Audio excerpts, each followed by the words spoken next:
Okay, let's just jump right in. When you think of van life, you get this very specific image in your head, right? Oh, yeah. Influencers, a dog, maybe some pour over coffee. Exactly. It's all about the aesthetic. It's soft, it's hashtag wanderlust, it's It's a nice. complete fantasy about getting likes. Well, the book we're diving into today takes that Instagram fantasy and basically sets it on fire. That's putting it wildly. We are looking at van life camping off-grid survivalism and prepping by Conrad Riker. And the author himself calls this a steel-toed boot to the groin of modern civilization. So we need to be crystal clear. This is not a travel guide. Not even close. No. Riker frames this as survival manifesto, a tactical manual. He's not telling you how to take a vacation. He's telling you how to fight a war. Right. A counterinsurgency is what he calls it, against a world he argues is actively hostile to men. So this is aimed squarely at the red-pilled man. 100%. He says right in the intro, if you're comfortable, if your 9 to 5 is working out, this book isn't for you. Go back to sleep. But if you feel like the whole system is stacked against you, if you feel like you're in what he calls a gynocentric zoo, His words, yes. then this is your battle plan. And that's the core of it. Riker's premise is that our institutions, marriage, the courts, corporate jobs, they're not just broken. They're traps Traps designed to what? to extract resources from men. It's an extraction machine. And the van. The van is the escape hatch. It's more than that. It's a tactical mobile fortress. It's a tool for achieving sovereignty. Look, we have a ton to get through here. It's dense. But before we dig in, if any of this is resonating with you, you need the full plan. The full ammunition, as he'd say. Right, so go to Amazon Kindle or Google Play Books and grab the ebook. We're giving you the overview, but that's the manual. And you have to follow him on Substack. It's at Conrad Riker. He calls it Truth Artillery, which tells you everything you need to know. Okay, so let's start with the diagnosis. Riker calls it institutional capture. He's saying society's pillars have been overrun by feminist and Marxist ideologies. And he gets specific. He talks about a feminist industrial complex. Yeah, this is where he argues feminism stopped being a social movement and became a business model. A business model. He points to groups like NOW, the National Organization for Women.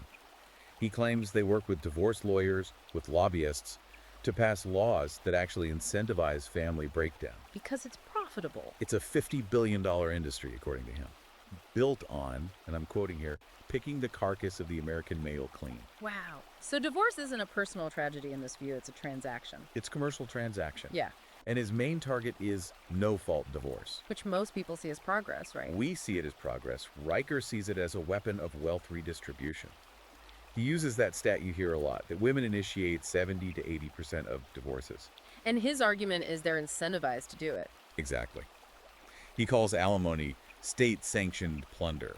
If you can leave, take half the assets, get child support, get alimony. The state is paying you to blow up the family. He uses some absolutely brutal case studies for this, that Silicon Valley engineer. Oh, it's a rough one to read. A guy grinds for decades, sleeps under his desk to build a startup, finally gets his stock options. His entire life's work. And in the divorce, his wife walks away with the controlling share of his liquidity. Riker's point is that a man's labor is never really his. You're just a sharecropper on your own life. And then there was the mechanic in Detroit. That one was even more unsettling. Fraternity fraud case, yeah. Paying child support for 3 kids, gets a DNA test. None of them are his. And the court. The court makes him keep paying. Because he signed the birth certificate years ago. He's locked in. That's just, I mean, it sounds insane. That's Riker's proof. The system doesn't care about truth or biology. It cares about solvency. It just needs a man, any man, to pay the bill. From there, he pivots from the financial to the criminal.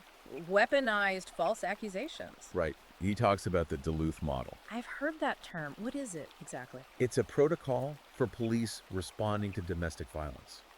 And he critiques it because it's built on the premise that all domestic violence stems from patriarchy. So the man is the default aggressor. Basically, yeah. It often leads to police arresting the male, sometimes regardless of who has the injuries. It creates a guilty until proven innocent dynamic. Which he connects to the whole hashtag believe all women movement. He does. He says an accusation becomes as good as a conviction. He brings up Brian Banks, the Duke lacrosse case. Cases where the men were crushed before the facts came out. And this all ties back to the van. Riker's warning is, if you live a stationary life, a house, a 9-to-5 job, you're a sitting duck, a fixed target. A process server knows right where to find you. A restraining order can make you homeless overnight. You're just too easy to attack. It's a terrifying thought. But he doesn't just blame the courts, he goes way deeper. He gets into biology. And this is where it gets really controversial. This is the core of the red pill philosophy in the book. He talks about hypergamy. Unpack that for us. So, in his framework, hypergamy is a woman's biological drive to seek out the absolute top tier of men, not equals, superiors. Higher status, more resources, better genes. And he uses the dating app data to prove this, the dick desert. A very colorful term, yeah. But he cites these studies from Tinder and Hinge that suggest women swipe right on a tiny fraction of men. Maybe the top 4.5% to 20%. So the other 80% are just invisible. Biologically invisible, yes. That's his argument. So then how does that 80% ever get married? Which leads to his next point, the dual mating strategy. Okay. Riker argues a woman might settle for a beta male as a provider. He's safe, he's reliable, he pays the bills, but her biology still craves the genes of the alpha male to chat. So the beta is just a utility, a resource. An evolutionary betrayal is what he calls it. He talks about the chameleon phenotype, the idea that women subconsciously alter their personalities, even their vocal pitch, to secure resources from high-value men. And he doesn't present this as women being evil, but more like a biological programming. It's an imperative. Yeah. Cold, hard nature. You can't reason with it. You can't love your way out of it. You just have to understand it and, protect yourself. And while this is happening, he claims men are physically falling apart, the testosterone crisis. This is a huge piece of his diagnosis. The stats showing T levels dropping like 1% per year since the 80s. He calls it chemical castration. Caused by what? Environmental estrogens, soy, BPA, and plastics, things in the water supply. He believes modern men are being chemically softened to make them more docile, more controllable. So if we recap, you got a legal system designed to take your wealth, a female biological imperative working against you, and a food supply that's literally emasculating you. It's an incredibly bleak picture. Yes. But this is where the survivalism part comes in. He doesn't want you just to be angry. He wants biological reclamation. Before you can escape, you have to rebuild your body. What does that look like? Ancestral diets. Lots of meat, organ meats, cold exposure, ice baths, cold showers for what he calls Spartan discipline.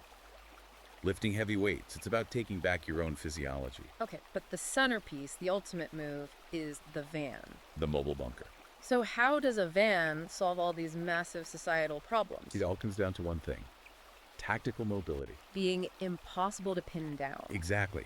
If the state, the taxman, the alimony drones, his words, need to find you to drain you, the solution is to become a ghost.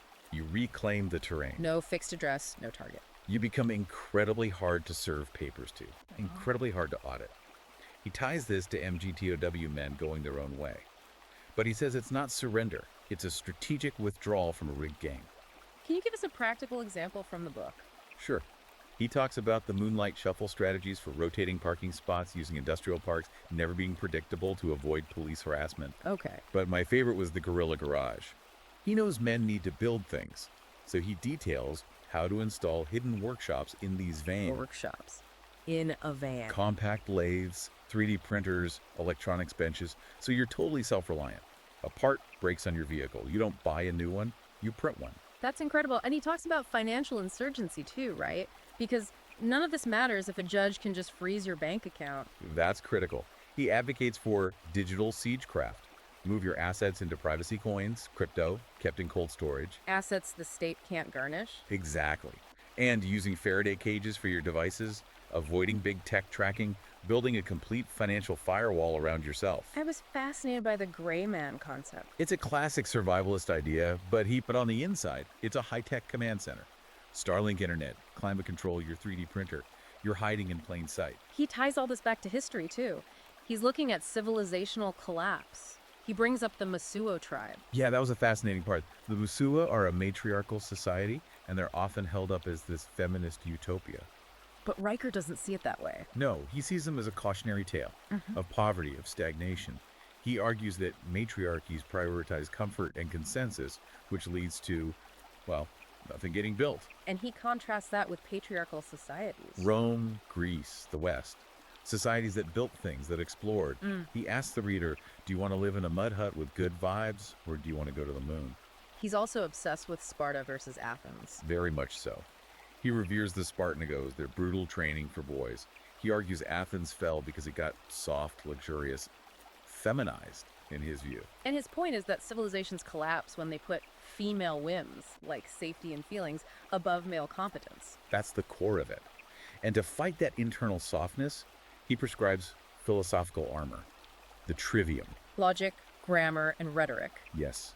He says men need these classical tools to cut through what he calls Marxist word games and feminist framing. Like the term toxic masculinity. Exactly. He says that's a framing device to pathologize normal male traits. If you don't understand rhetoric, you just internalize the shame. If you do, you can see the manipulation and reject it. And he combines this with stoicism. Marcus Aurelius. You have to build an inner citadel because society is going to shame you for this lifestyle. They'll call you a loser, a dropout. You need that philosophical grounding to not care what the herd thinks. So when you put it all together, what is this? He calls it a Rolling Thunder manifesto. It's a call for a total rejection of the modern world. Don't get married. Don't sign the contracts. Don't participate in the systems that he argues despise you. And instead, build brotherhood bastions. Small, mobile groups of men who are self-reliant but also interdependent. A convoy of gray man vans, operating outside the system but supporting each other. A parallel society. is a radical vision. And look, if you're listening and nodding along, if Riker's diagnosis of a rigged system resonates, this deep dive is just scratching the surface. Absolutely. The tactical advice in the book is incredibly detailed. So you need to go to Amazon Kindle or Google Playbooks, buy Van Life Camping Off-Grid Survivalism and Prepping, get the actual manual, and for the daily updates, follow Conrad Riker on Substack, @ConradRiker. Don't miss that intel. So here's the final thought for you to chew on. Riker paints this picture of a world that is fundamentally rigged against male nature. And that leads to the really provocative question he leaves you with. It is. If the institutions of society are truly set up against you, is participating in them a moral duty? Or is participation just a form of suicide? Something to think about. Thanks for listening to this deep dive. Like, subscribe, and stay sovereign. Stay safe out there. We'll see you on the next one.